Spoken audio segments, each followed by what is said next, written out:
सब ने Jeffrey Epstein का नाम सुना है, उसके मगशॉट्स देखे हैं, उस पे बने मीम्स देखे हैं। पर जनवरी 2026 में पूरा खेल बदल गया। यूएस डिपार्टमेंट ऑफ जस्टिस ने 3 मिलियन यानी 30 लाख पेजेस के डीक्लासिफाइड फाइल्स पब्लिक कर दी।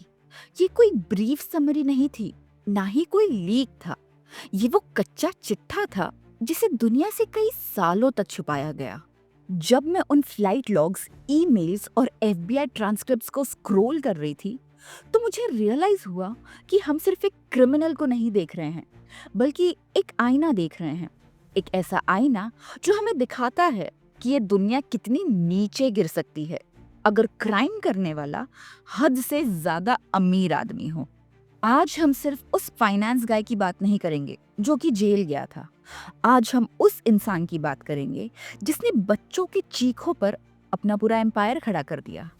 आज हम बात करेंगे न्यू मैक्सिको के बेबी रैंच की, न्यू बॉर्न बेबीज पे किए हुए अजीबोगरीब एक्सपेरिमेंट्स की, और ट्रम्प से लेके इंडिया के एलीट्स तक उन बड़े नामों की जो उसके चक्रव्यूह में शामिल हैं।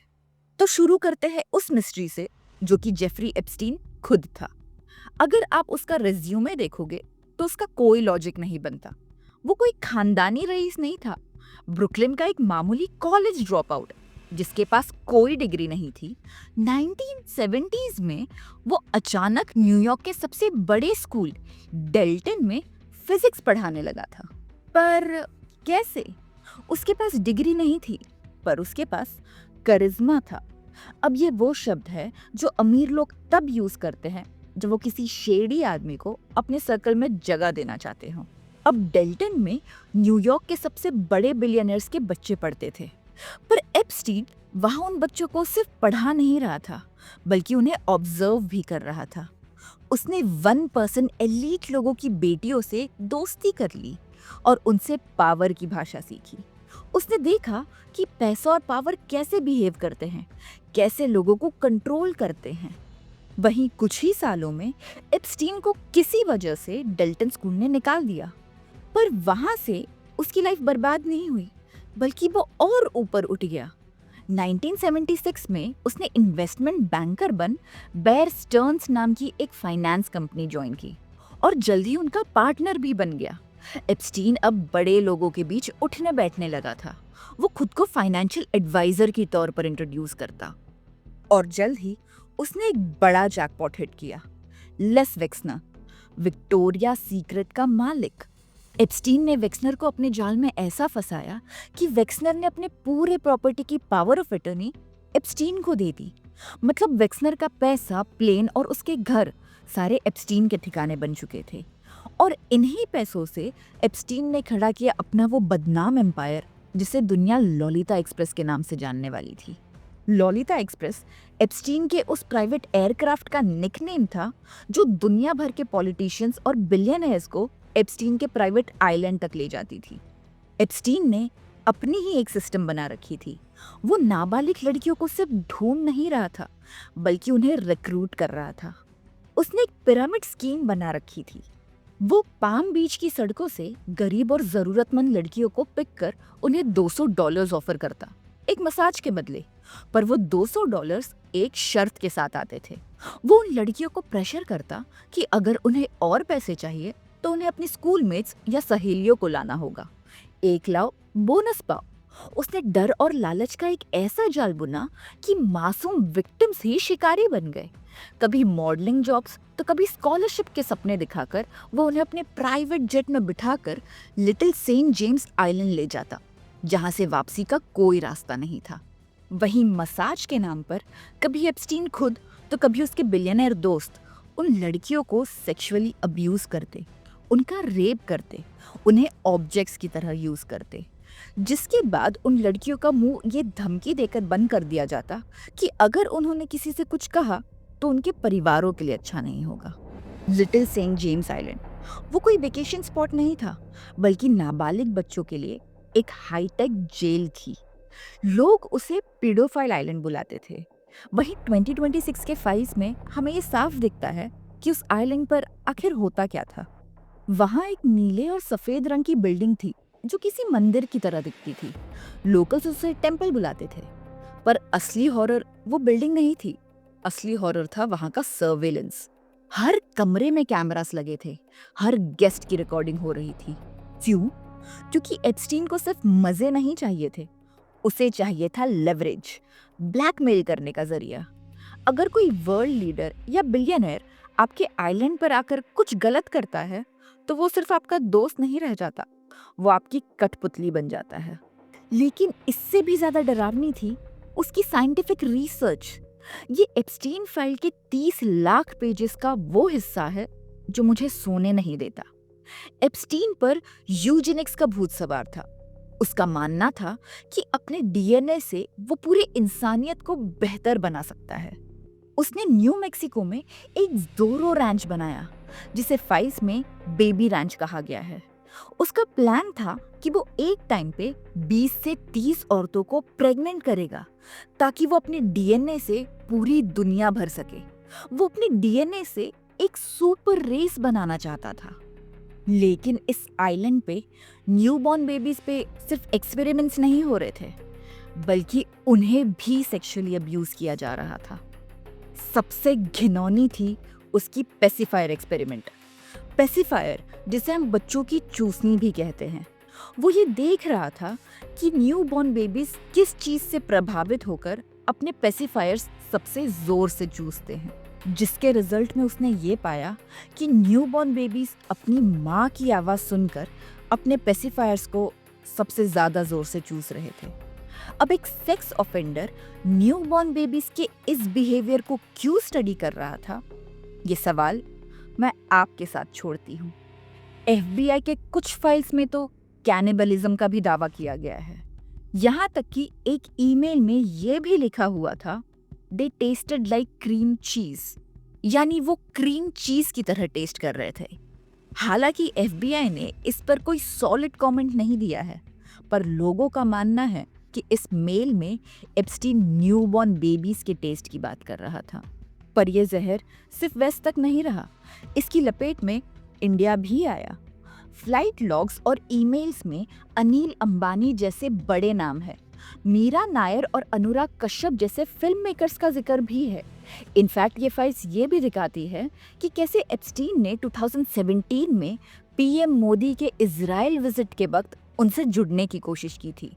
वो इंडिया और ग्लोबल एलीट के बीच का ब्रिज बनना चाहता था, एक एडवाइजरी रोल प्ले करके। हालांकि इंडियन गवर्नमेंट और रूलिंग बीजेपी पार्टी इन क्लेम्स को बोगस बता रही है, लेकिन कांग्रेस पार्टी इन क्लेम्स का जवाब मांग रही है। वहीं एप्स्टीन इंडिया के हाई सोसाइटी सर्कल्स को अपने ब्लैकमेल नेटवर्किंग का अगला टारगेट बनाना चाहता था। अब आते हैं उन बाकी बड़े नामों पर जिन्हें सुनकर पूरी दुनिया शॉक्ड है। Donald Trump. फाइल्स दिखाती हैं कि 90s में ट्रंप और एप्स्टीन बेस्ट फ्रेंड्स थे। ट्रंप एप्स्टीन के लॉलिता एक्सप्रेस में अक्सर ट्रैवल करते, लेकिन फिर 2004 में एक रियल एस्टेट डील की वजह से उनका झगड़ा हुआ। पर 2011 के एक ईमेल में एप्स्टीन ने ये दावा किया है कि ट्रंप सब कुछ जानते थे। बिल गेट्स, जो एप्स्टीन के जेल जाने के बाद भी उससे मिलते रहे। क्यों? क्योंकि एप्स्टीन बिल गेट्स के अफेयर और उनकी पर्सनल लाइफ को उनके खिलाफ यूज करने की कोशिश कर रहा था। फाइल्स में ये भी मेंशन्ड है कि Bill Gates sexually transmitted disease यानी एसटीडी के शिकार भी बन चुके थे। William Burns, central intelligence agency के डायरेक्टर, एक इंटेलिजेंस चीफ एक कन्विक्टेड सेक्स ऑफेंडर से क्यों मिल रहा था? लियोन ब्लैक, जो अपोलो ग्लोबल मैनेजमेंट के को-फाउंडर और बिलियनर है, इन्होंने एप्स्टीन को $158 मिलियन यानी लगभग 1300 करोड़ रुपए दिए थे। क्यों? एप्स्टीन ने उनके लिए ऐसी क्या टैक्स एडवाइस दे दी जो इतनी महंगी थी? फाइल्स बताती है कि लियोन ब्लैक एप्स्टीन के आइलैंड पर लगातार जाता था और वहां की एक्टिविटीज का हिस्सा था। एहुद बहाक, इजराइल के फॉर्मर प्राइम मिनिस्टर, ये एप्स्टीन के न्यूयॉर्क मैंशन में इतनी बार देखे गए कि लोगों ने उन्हें रेगुलर गेस्ट मान लिया था। फाइल्स में ऐसी पिक्चर्स का जिक्र है जहां एहुद बहाक अपने चेहरा स्कार्फ से छुपाकर एप्स्टीन के घर में घुस रहे हैं। जेस स्टेली, बार्क्लेज की फॉर्मर सीईओ, जो कि एक ग्लोबल फाइनेंशियल इंस्टीट्यूशन है। इनके और एप्स्टीन के बीच 1200 से ज़्यादा ईमेल्स एक्सचेंज हुए थे। इन ईमेल्स में स्नो वाइट जैसे कोड वर्ड्स यूज़ किए गए थे। इन कोड वर्ड्स का मतलब भी अब डिस्क्लोज कर दिया गया है। प्रिंस एंड्रू, रॉयल ब्लड, 2026 की फाइल्स में ऐसी फोटोज हैं जो पहले कभी नहीं देखी गई। एप्स्टीन की प्रॉपर्टीज पर उनकी ऐसी हालत दिखाई गई है जो किसी भी रॉयल के लिए शर्मनाक है। उनसे उनके टाइटल्स छीन लिए गए हैं। पर विक्टिम्स के लिए एक टाइटल छीनना जस्टिस नहीं है। एप्स्टीन के आइलैंड और उसके न्यूयॉर्क वाले घर से एफबीआई को ऐसी कई डायरीज मिली जो कि उसकी विक्टिम्स ने छुप कर लिखी थी। उन पन्नों में उन बड़े नाम और एप्स्टीन के बिहेवियर को डिस्क्राइब किया गया है। एक डायरी एंट्री में एक 17 साल की विक्टिम ने लिखा था, मुझे बताया गया था कि आज कोई रॉयल आ रहा है। मैंने सोचा वो किसी हीरो जैसा होगा, पर जब वो कमरे में आया उसकी आंखों में कोई रहम नहीं था। वो मुझे एक इंसान नहीं बल्कि एक खिलौना समझ रहा था। लियोन वहां खड़ा देख रहा था और हंस रहा था। उन्हें कोई फर्क नहीं पड़ रहा था कि मैं रो रही हूँ। उनके लिए मैं सिर्फ एक ट्रांजैक्शन थी। एक और स्टेटमेंट में एक विक्टिम ने बताया कि कैसे एप्स्टीन हर एक मीटिंग रिकॉर्ड करता था। जेफरी हमेशा कहता था, मुस्कुराओ, कैमरा की तरफ देखो। वो चाहता था कि वो बड़े लोग फंस जाएं। मैंने देखा है कि कैसे जेस और बिल जब आते थे, जेफरी उन्हें स्पेशल ट्रीट करता था, पर उनके जाने के बाद वो उनका मजाक उड़ाता था। वो कहता था, अब ये मेरी मुट्ठी में है। हम सिर्फ उन्हें फंसाने का एक जरिया थे। वहीं एक ऐसी लड़की की डायरी भी मिली जिसे एप्स्टीन ने रिक्रूटर बनने पर मजबूर किया था। उसने लिखा, जेफरी ने मुझे $300 दिए और कहा अगर मैं अपनी स्कूल की 2 लड़कियों को लाऊंगी तो वो मेरी कॉलेज की फीस भर देगा। मैंने लालच में हाँ कह दी। आज जब मैं आईने में देखती हूँ मुझे खुद से घिन आती है। मैंने उन मासूमों की जिंदगी बर्बाद कर दी जो मुझ पर भरोसा करती थी। मैं भी एक विक्टिम थी, पर अब मैं एक गुनहगार हूँ। उन बच्चियों ने हर रात वो मौत देखी जो हम सोच भी नहीं सकते। तो ये सब खत्म कैसे हुआ? 2019 में आखिरकार जेफरी एप्स्टीन को अरेस्ट कर उसे न्यूयॉर्क जेल में रखा गया। पूरी दुनिया उसके ट्रायल्स का इंतजार कर रही थी। लेकिन फिर अचानक कैमरास खराब हो गए, गार्ड्स सो गए और अगले दिन जेफरी एप्स्टीन अपने सेल में मरा हुआ पाया गया। इन फाइल्स में एक डेथ स्टेटमेंट मिली जिसमें एप्स्टीन के मौत से एक दिन पहले की डेट थी। वहीं ऑटोप्सी में हायोइड बोन का टूटना पाया गया जो 90% गला घोटने के केसेस में पाया जाता है और सुसाइड के केस में लगभग कभी नहीं।